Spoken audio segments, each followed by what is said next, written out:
ഒന്നൊന്നരാഴ്ചത്തെ കിടുക്കാച്ചി പനിക്ക് ശേഷം ഞാനിവിടെ കാഴ്ചവെക്കുന്നു ചേകാടിയും കാപ്പിക്കടയും. പനിയും വർക്കും കാരണം അടിപൊളിയായിട്ട് ബ്ലാസ്റ്റ് ആയിരിക്കുകയായിരുന്നു ഞാൻ. സെയിം അവസ്ഥ തന്നെയായിരുന്നു ജിഫ്രൻ ചേട്ടനും. അപ്പോൾ മിക്കപ്പോഴും ഞങ്ങളൊരു ഡ്രൈവ് പോകാറുണ്ടെങ്കിലും ചേകാടിയിലെ ഈ പ്ലേസ്, അതായത് ഈ കട കാപ്പിക്കട, അത് ഞങ്ങൾ ആദ്യമായിട്ടാണ് ട്രൈ ചെയ്യാൻ പോകുന്നത്. ഇന്നിട്ടേക്കുന്ന ഫ്രോക്ക് നമ്മുടെ സ്വന്തം പ്രൊഡക്ഷനാണ്. അപ്പോൾ ആവശ്യമുള്ളവർ ജസ്റ്റ് എനിക്കൊന്ന് മെസ്സേജ് ചെയ്താൽ മതി കേട്ടോ. അവിടെ ചെന്നതേ ഒരു പോസിറ്റീവ് വൈബായിരുന്നു കേട്ടോ. എന്ത് ഭംഗിയാണെന്നറിയോ സ്ഥലം കാണാൻ. ഒരുപാട് ആധുനിക സൗകര്യങ്ങളുള്ള ഒരു കാപ്പിക്കടയൊന്നും അല്ല കേട്ടോ. അത് നല്ല വിറകടുപ്പിൽ കാപ്പിയും ഇന്നത്തെ സ്പെഷ്യൽ സുഖീനുമായിരുന്നു കേട്ടോ. അപ്പോൾ അതാകുന്നിടം വരെ ഞങ്ങൾ കുറച്ച് നേരം അവിടെയൊക്കെ നടന്ന് കാര്യങ്ങളൊക്കെ കണ്ട് നല്ല ഭംഗിയായിരുന്നു കേട്ടോ കാണാൻ. അതിൻ്റെ സ്പെഷ്യാലിറ്റി എന്താണെന്നറിയാവോ?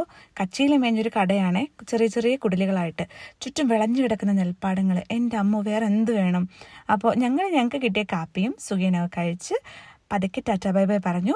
അപ്പോൾ ഇത്രയൊക്കെ ഉള്ളൂ കേട്ടോ ഇന്നത്തെ എൻ്റെ വിശേഷം. അപ്പോൾ അടുത്ത വീഡിയോയിൽ കാണാം. Bye bye.